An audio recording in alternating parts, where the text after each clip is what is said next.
Baik, bismillahirrahmanirrahim. Assalamualaikum warahmatullahi wabarakatuh. Jadi, kembali kepada pembelajaran akhlak. Jadi, korang boleh buka surat 20 dan 21. Tajuk yang baru iaitu Adabut Ta'allum. Adab-adab ta'allum, mengajar. Okey, ini adalah adab-adab bagaimana nak mengajar ta'allum. Lepas tu kita skip ahdafut ta'allum tu. Kita terus masuk kepada mafhum murabbi, Terus masuk bawah tu tengok mafhum murabbi, pengertian murabbi. Apa itu murabbi? Kita tengok. Istilah Melayu pun kita biasa guna murabbi. Murabbi ni pendidik. Pendidik lebih kurang. Okey. Dia kata kat sini mihnatut tarbiyah, kerja-kerja tarbiyah, la tusawiha, tidak hanya ataupun tidak sekadar mihnatun, kerja-kerja fil fasli, di dalam kelas, warifati, dan bahkan lebih tinggi. Kerja-kerja tarbiyah ni bukan sahaja kerja-kerja dalam kelas, tetapi lebih warifah, lebih tinggi. Maksudnya tugas seorang guru lah. Murabbi ni mendidik. Maksudnya bukannya mendidik itu dalam kelas je, tapi dia mau masuk lebih tinggi. Dia kata wa wazifatul murabbi, dan fungsi murabbi. Okey. Fungsi murabbi ini min ashrafi, di antara ashrafi wazaif, di antara fungsi yang mulia. Fungsi yang mulia, wa'laha, dan tinggi. A'laha, dan satu yang tinggi. Peranan, peranan yang mulia, wa'laha, dan ianya peranan yang tinggi. Wa kullama kanat, dan kesemuanya adalah al-madatu ilmiyah, satu subjek, madah, topik ataupun subjek. Lebih tepat tu lah, subjek berkaitan dengan subjek ni. Madatul ilmiyah, dan semua tadi tu adalah madah ilmiyah, keilmuan. Ashrafa, yang mulia, wa anfa'a, dan bermanfaat. Jadi murabbi ni berkaitan dengan keilmuan. Keilmuan. Jadi bila bab keilmuan ni, dia adalah benda yang mulia dan benda yang bermanfaat. Irtafa'a sahibuha, dia mengangkat sahibuha, saudaranya, sahabat-sahabatnya, syarafan wa rif'atan. Dia mengangkat dengan syarafan, kemuliaan, wa rif'atan, dan ketinggian. Mengangkat darjat lah maksudnya. Jadi orang yang berilmu ni, dia berada satu level yang di atas lah daripada orang yang tidak berilmu. Syarafan, mulia, warfa'atan, ketinggian. Kemudian dia kata apa? Qala Imamul Ghazali, berkata Imam Ghazali, berkata Imam Ghazali, fi dalam Ihya'u Ulumuddin, dalam kitab dia, nama kitab tu Ihya' Ulumuddin. Ulumuddin, kitab Imam Ghazali itulah. Faman alima, barang siapa yang alima, belajar. Barang siapa yang alima, belajar, wa amila, dan mengamalkannya. Dia amalkan apa yang dia belajar tu. Wa allama, dan mengajarkan. Jadi dia belajar, dia amalkan, lepas tu dia mengajar pula.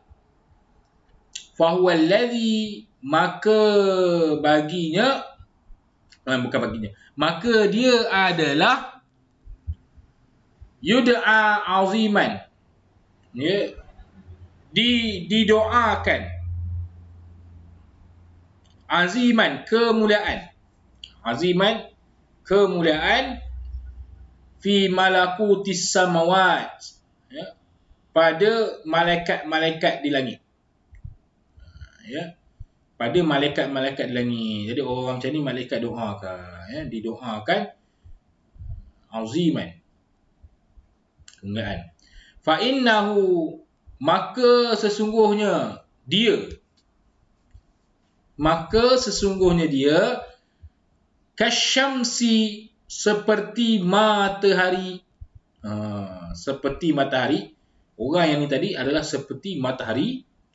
Matahari maksudnya satu pujian, satu laqab, satu dipanggil majaz, perumpamaan. Tudi'u, yang menerangi. Dia adalah matahari yang menerangi li ghairiha, ya, bagi orang lain, kepada orang lain. Jadi orang yang mengajar itu adalah seperti matahari yang memberi cahaya, yang menerangkan orang lain. Yang mana ada dalam kegelapan, guru dia, murabbi dia itu adalah pemberi cahaya. Wahya mudhi'atun, dan ianya mudhi'atun fi nafsiha, bercahaya pada dirinya, dan dia ni adalah seorang yang bercahaya. Okay. Penunjuk jalan lah kalau sebut cahaya. Kita perlukan lampu untuk berjalan dalam gelap. Bayangkan dunia ni adalah kegelapan, maka yang membawa kita berjalan dalam dunia adalah murabbi, pendidik. Bukan sekadar cikgu. Dia lebih tinggi kan, sebab dia kata bukannya dalam kelas saja. Bukan macam saya ustaz dalam kelas saja, tapi murabbi ni sesuatu yang lebih hebat. Wakal miski, dan ia seperti miski. Miski ni saya tak ingat benda apa, boleh tulis salin je lah, miski. Dan dia seperti miski, alladhi yutayyibu, yang mana yutayyibu, memulihkan ataupun memperbaiki, ghairahu, memperbaiki yang selainnya, wa huwa tayyibun, dan ia adalah satu benda yang tayyib, baik. Dia memperbaiki dan dia adalah benda yang baik. Miski, panggil miski. Okey. Next, muka surat sebelah, muka surat 21, ad-dalilun naqli ala adabi muta'allim nahwul murabbi. Okey. Dalil naqli atas adab muta'allim, orang yang belajar terhadap murabbi. Okey. Adab terhadap murabbi. Kita dah tengok adab terhadap murabbi. Dalil min al-Quran. Ya, qala Allah Ta'ala, firman Allah Ta'ala, qala lahu Musa hal attabi'uka ala an tu'allimani mimma 'ullimat rashdan. Ini saya kena surah. Saya kena buka surah je Okey. Dalil kita kena buka surah. Dia kata, cuma dia kata bawah ni wahaza, sementara saya tengok surah tu.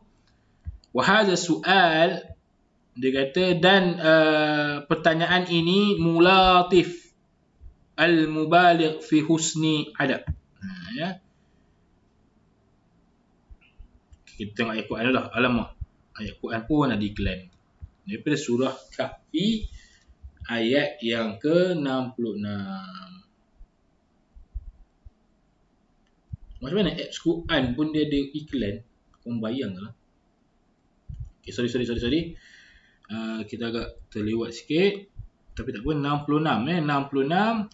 Dia kata apa? Nabi Musa berkata padanya, qala lahu Musa, Nabi Musa berkata kepadanya, hal attabi'uka, bolehkah aku mengikutimu, ala an tu'allimani, ya, dengan syarat engkau mengajarku mimma umlimta rusyda, ya, dari apa yang telah diajarkan oleh Allah kepadamu, ilmu yang menjadi petunjuk kepadaku. Mimma ulimta rusyda, Dengan apa yang telah diajarkan Tuhan kepadamu, rusyda yang akan menjadi petunjuk bagiku. Itu Nabi Musa berdialog dengan seseorang. Yang juga para ulama kata adalah Nabi Khidir, ya. Surah Al-Kahfi, wa hadza soal, dan pertanyaan ini mulatif, ya. Dengan satu latif, satu kelembutan, al-mubaligh, ya, fil husnil adab. Ia menunjukkan adab yang husnil adab, sebaik-baik adab. Okey. Baik. Kemudian dalil pula daripada minas sunnah, ya. Maksudnya tadi dalil menunjukkan bahawa Nabi Musa ni minta secara baik. Dalil minas sunnah, dalil daripada sunnah Nabi, an Ubadah bin Samit, daripada Ubadah bin Samit, anna Rasulullah sallallahu alaihi wasallam, bahawasanya Rasulullah bersabda, dapat kan? Laisa minna, bukanlah daripadaku. Nabi kata bukanlah daripada kami. Nabi tak ngaku mat lah. Man lam yujilla kabirana, siapa yang tidak yujilla kabirana, siapa yang yujilla, ya.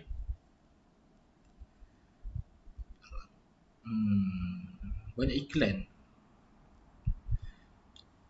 Sesiapa yang tidak menyanjung kabirona, maksudnya orang yang tua. Kabirona, yang dari tua dari kami. Kabirona, ya. Maksudnya dia tidak beradab dengan orang tua lah, lebih kurang itu kan. Yang tua dihormati, yang muda disayangi kan. Itulah. Wa yarham saghirana.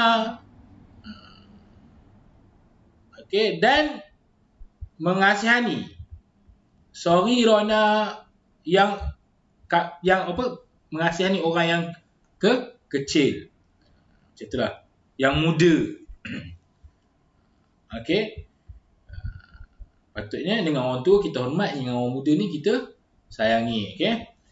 Wa ya'rif li'alimina, dan dipanggil macam mengiktiraf li'alimina, bagi kealiman kami, maksudnya orang yang alim. Macam mana dipanggil ya'rif alimina ni tadi? Dengan cara hormat lah, dengan cara hormat, dengan cara mengakui, dengan cara belajar dengannya, itu maksudnya. Nabi tak ngaku mat kalau orang tak buat tiga benda ni. Rikasnya tak hormat orang tua, tak menyayangi orang muda, tak mengenali orang yang alim. Ya'rif alimina, okey. Jadi tiga ni penting. Bukan saja orang Melayu kan sebut hormat orang tua, yang tua dihormati, yang muda disayangi. Tak sebut. Yang berilmu mestilah dikenali. Ya'rif maksudnya lebih kepada kita kenal, kita ambil ilmu daripada dia. Okey. Baik, seterusnya ad-dalil naqli ala ahammiyatu ta'allum. Okey. Kemudian dalil naqli ke atas kepentingan ta'allum. Saya rasa ta'allum ni belajar kot. Okey. Ad-dalilu minal Quran, kepentingan, ahammiyah, kepentingan lah. Okey, dalil naqli ke atas kepentingan ta'allum. Ya ayyuhallazina amanu idza qila lakum tafassahu fil majalis. Wahai orang-orang yang beriman. Okey, ini pun saya kata tengok Quran. Kenapa Lazada pula buka Quran ni? Suratul Mujadalah. Okey, surah Mujadalah. Okey, ayat ke-11. Ya Allah, aku tak faham dapat iklan. Apps Quran buat iklan. Iklan game tu. Okey. 11, what is that? Okey.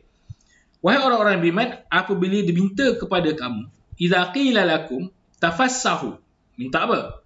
Memberi lapang fil majalis, dalam majlis, fafsahu, maka bagilah, maka lapangkanlah seboleh-boleh, yafsahillah lasahillahu lakum, ya, apakahlah seboleh-boleh supaya Allah melapangkan untuk kamu.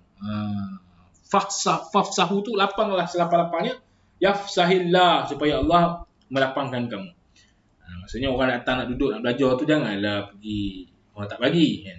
Wa idza qilan syuru wa qilan suzu, dan apabila diminta kamu bangun, famsuzu, maka bangunlah. Yarfa'illah, Allah akan meninggikan darjat-darjat orang allazi amanu minkum, orang yang beriman di antara kamu, allazina amanu minkum wallazina utu ilma, dan orang-orang yang utul ilma, orang yang diberi ilmu pengetahuan. Darajat, dengan beberapa darjat. Dan wallah, dan ingatlah Allah itu bima ta'maluna khabir. Ya, Allah Maha mendalam pengetahuannya tentang apa yang kamu lakukan. Okey. Posisinya kat sini, kalau dalam majlis ilmu tu orang minta dilapangkan ruangan, mesti lapangkan. Nanti Allah akan lapangkan. Kalau tok guru depan tu suruh minta berdiri, maka berdirilah. Maka Allah akan angkat darjat orang-orang yang beriman tadi di antara kamu, dan orang-orang yang menuntut ilmu tadi. Kan dan Allah tahu apa yang kita buat. Okey. Sebenarnya dalil minas sunnah pula, an Anas ibn Malik qala Rasulullah sallallahu alaihi wasallam, man kharaja fi talabil ilmi, daripada Anas bin Malik. Okey, daripada Anas bin Malik qala, dia berkata, qala Rasulullah, berkata Rasulullah sallallahu alaihi wasallam, man kharaja, siapa yang keluar, fi talabil ilmi, untuk menuntut ilmu. Siapa yang pergi travel untuk cari ilmu, maksudnya keluar dari rumah pergi sekolah, itu yang mudahlah. Fahuwa fi sabilillah, maka ianya berada di jalan Allah, hatta yarji', sehinggalah dia pulang. Itu orang kata orang yang pergi tuntut ilmu dan balik dia menuntut ilmu tu, kalau dia accident meninggal, dia adalah mati syahid, dari syurga baginya.